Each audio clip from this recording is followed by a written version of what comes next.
Hey there, guys. I'm Janine, 24, female. I've got this wild story to share about how my life went from keeping quiet and letting people walk all over me to finding the courage to stand up for myself. Alexa, play Roar by Katy Perry. Like I mentioned earlier, I used to be that girl who was conditioned into being a total doormat. You know, always second-guessing myself, never speaking up, letting folks bulldoze right over me. But hey, I'm pretty sure a lot of us girls go through that stuff growing up, right? So let me take you back to the time when I met my ex-husband. This guy, Ashley, he was this towering 6'3" dude with a full beard. And yes, the irony isn't lost on me that such a man could be named Ashley, LOL. Guess his parents were expecting something different. Anyhow, this guy was an absolute beast. Couldn't let anybody even look at him the wrong way, but that's what drew me to him in the first place. He was assertive, dominant, and just oozed confidence. I mean, he was the complete opposite of little old me, which made me swoon. I fell head over heels for him because he represented everything I wasn't. Strong, decisive, and not afraid to speak his mind. I let him make decisions about everything, and I was cool with that. He was also a bit older and more experienced, and I trusted his judgment. My job, I thought, was just to sit there and look pretty. Life seemed pretty peachy like that. Fast forward to a few weeks after our third anniversary and things started going south. Ashley, who used to be this confident and assertive guy I admired, started getting more and more rude. I don't know, you all. He was kind of cocky and snarky and passive-aggressive. It was as if he was constantly looking down on me. He basically did a complete 180 on me, and I couldn't wrap my head around it. What happened to the guy I fell in love with? I remember this one time when I properly started connecting the dots. Janine, we really need to talk about these household expenses. I mean, it's like you're still spending money like a kid in a candy store. Well, I thought we discussed the budget and I've been trying to stick to it. Trying, huh? It's not rocket science, Janine. It's basic stuff, really.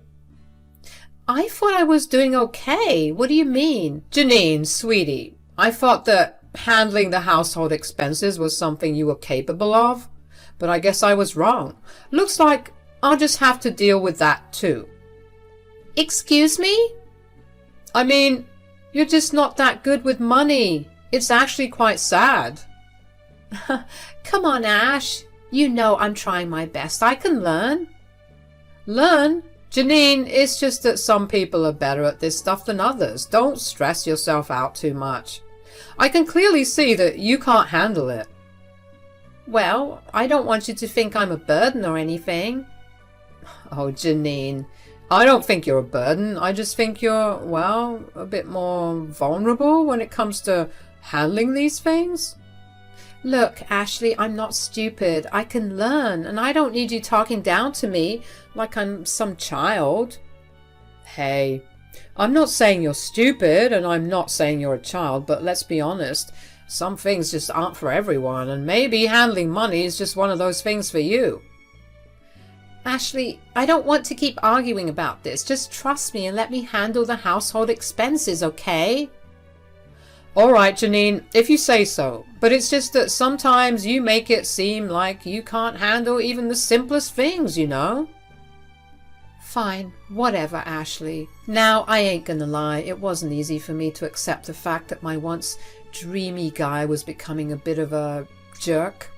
But here's the twist in the story, folks. It was also a turning point for me. A wake-up call, if you will. I stumbled upon a flyer at my gym one day advertising these boxing classes, and you know what I thought? Why not? I mean, what did I have to lose, right? I needed a change, and I needed something to distract me from my crappy husband, and this seemed like the perfect way to step out of my comfort zone. And guess what?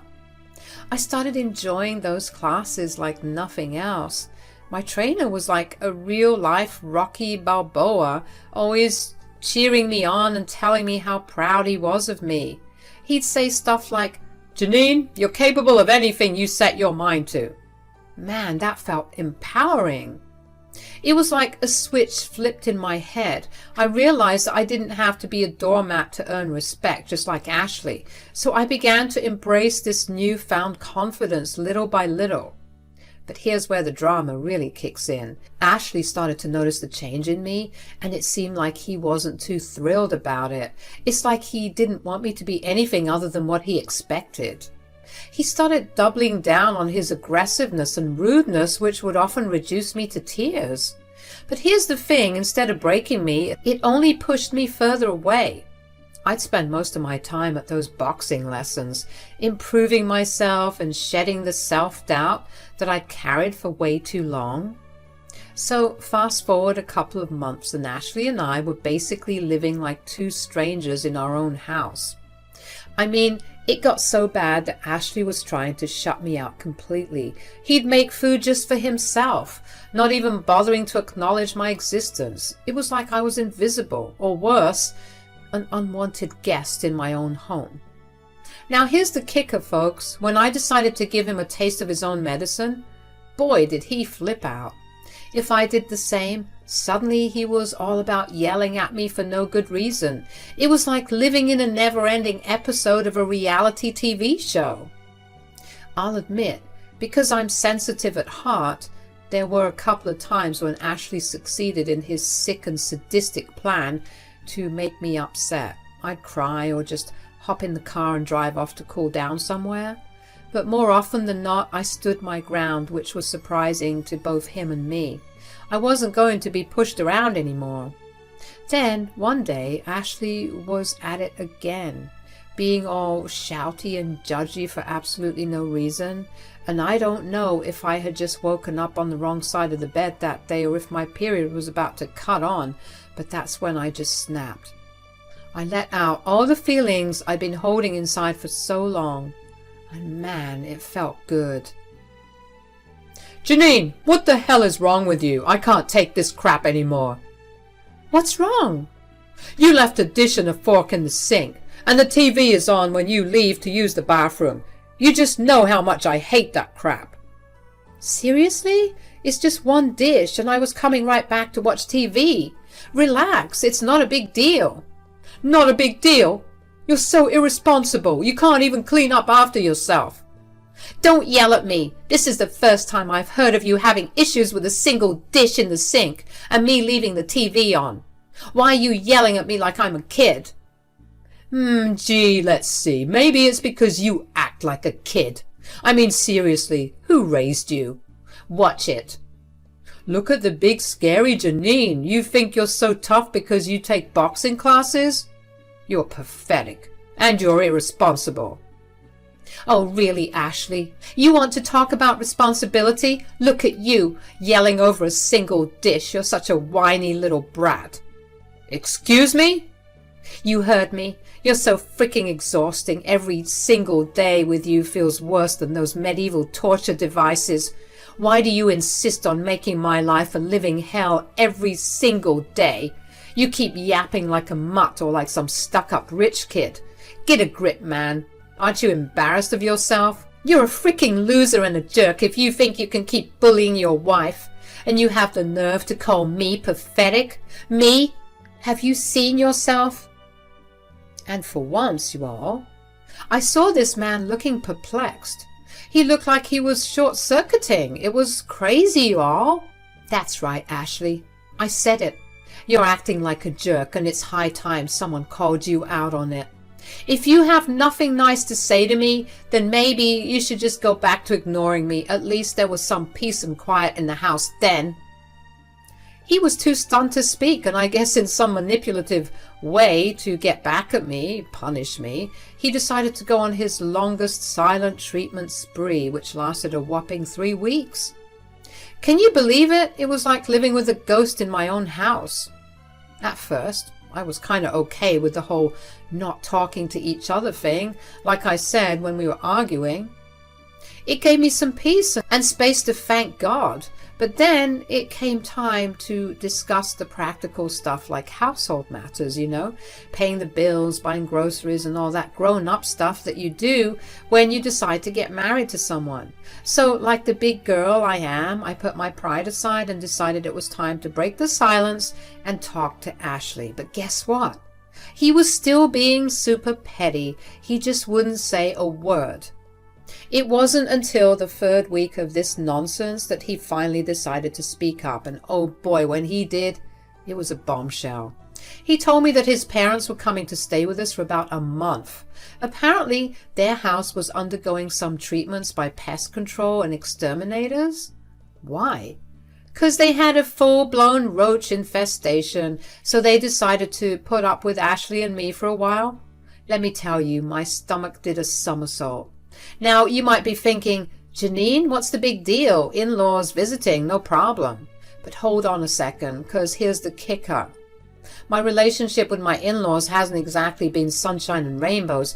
All of it goes back to some drama that went down during Ashley and Mai's wedding. So just to give you a brief rundown on what happened on my not-so-special day, I was all dolled up in my beautiful wedding dress and everything was just perfect.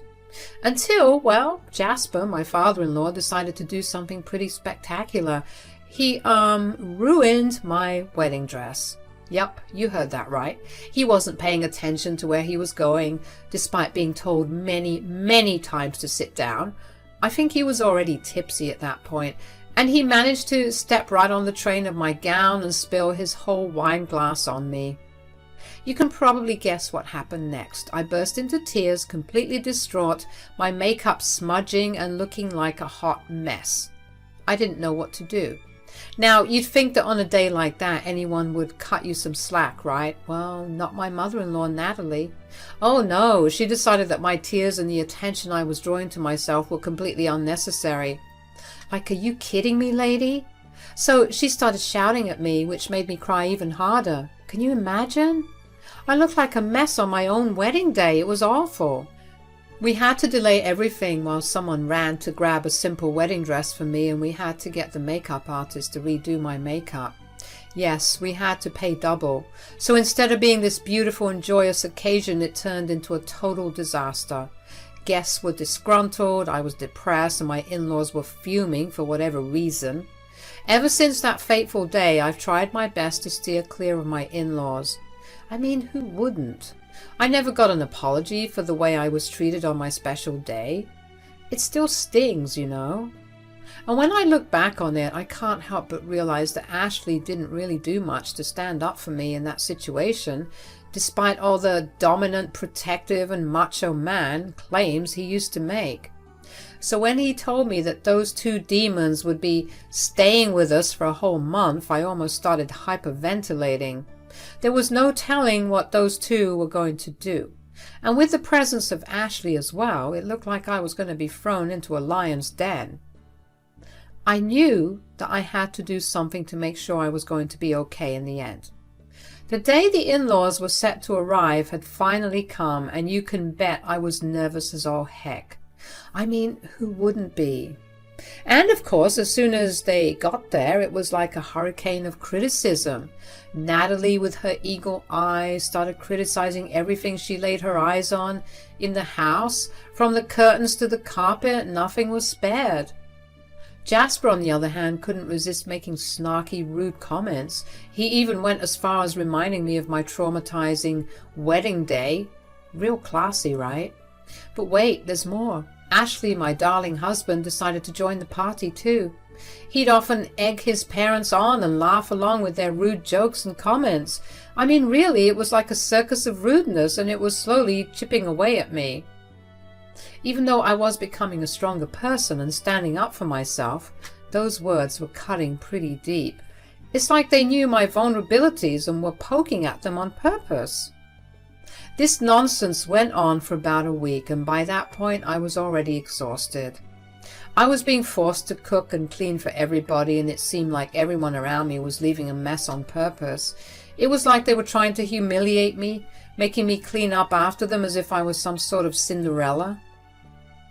Well, Janine, I must say, your decorating choices in this house are unique. Yeah, you said that when you first came here, Natalie. Thanks once again. I think our home has character.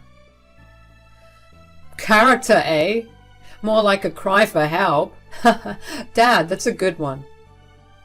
And Janine, remember that wedding dress incident? Such a drama queen crying over a little issue. How sad. Can we not bring that up? It's in the past. Why are we even talking about it? Oh, hush, it's called reminiscing. Why do you have such a stick up your... I don't have a stick up anything. Oh, well, maybe you need something because clearly you're stressed. Ash seems like you aren't treating your lady right. Well, how could I, Pa? I mean, look at her. She really let herself go, and she's only 24. Careful now, or people will think that you abused her and let her get like this. Ha. She's been doing that all by herself. I told you how she's been ignoring me, right? Just sulking all over the house, getting wrinkles and frown lines like Great Aunt Maggie. No, really? That's not true, Ashley, and you know it. Don't say it like I've been doing this on purpose. You're the one who's been treating me like scum. Even if that were true, you think the solution is to shut me out? What are you talking about? You're the one shutting me out. All of you are just mean and crazy. You always bring up crap that hurts me. Oh my goodness, are we back at the wedding thing? I told you we were joking. You need to lighten up. Jeez. Yeah, Janine, lighten up. Seriously, Janine, that was hilarious. How could you not laugh? You guys are acting like high school bullies. It's pathetic. Oh, listen to her playing the victim as always. Victim? More like a loser. Yeah, a loser who can't even handle a little teasing. Ashley, how have you survived this long? By the grace of God, Dad. It's all through the grace of God. That's enough. I can't take this anymore. I went upstairs and decided to lock myself in my bedroom to cry for a bit. So after I locked myself in that room and had a good cry, I started tossing things around in frustration. It was like I'd reached my breaking point and I couldn't take it anymore. And then I had this moment of clarity. I thought, you know what, Janine? You'd rather spend money on a motel than live in this nightmare any longer. So I started rummaging through my drawers, getting clothes and looking for other things I might need while I was away. And guess what I found? The deed to the house. You see, the house we were living in, it belonged to my father. Hence all the unsolicited opinions about the decor from those evil people downstairs. The house was originally mine, but he decided to give it to us as a wedding gift. It had remained in my name for the longest time, even after the wedding. We always meant to get it changed to include Ashley's name on it, but well, we never got around to it. You know how that honeymoon phase can make you feel all delusional and delirious, right? Just leaving well enough alone and enjoying your life, because even though the house was technically mine, we certainly didn't feel that way. And we didn't see any rush in getting the deed updated. A stupid overlook on our part, but perhaps it was a blessing in disguise. I had an idea. I decided to come back downstairs and face my attackers, and when they saw me heading back, they started in with their jokes again. But this time, I wasn't having any of it, and that's when Natalie told me. Janine, since you've been away, we've been thinking we kind of like it when you're not around. You just have this negative energy about you that makes everyone sick. I'm so sorry to say it, but I think it's time for you to leave. What? Your negativity is affecting everyone and everything here.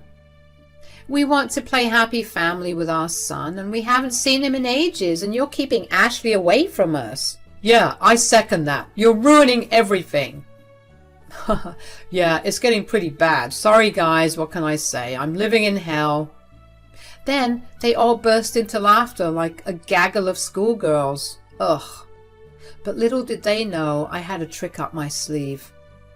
You know, there's no point in voting on whether to kick me out of this house because you guys have no say here. What do you mean? I showed them the deed which I had been holding behind her back the entire time. I mean, it's my name on the title deed. This house is mine, so I can do whatever the hell I want.